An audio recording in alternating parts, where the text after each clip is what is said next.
What does it mean for you that the gospel of Jesus Christ has been restored to the earth? It means that you and your family can be sealed together forever.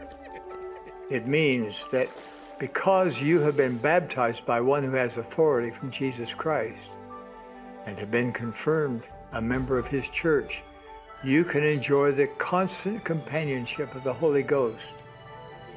He will guide and protect you. It means you'll never be left comfortless or without access to the power of God to help you. What an anchor to our souls are these truths, especially during these times when the tempest is raging.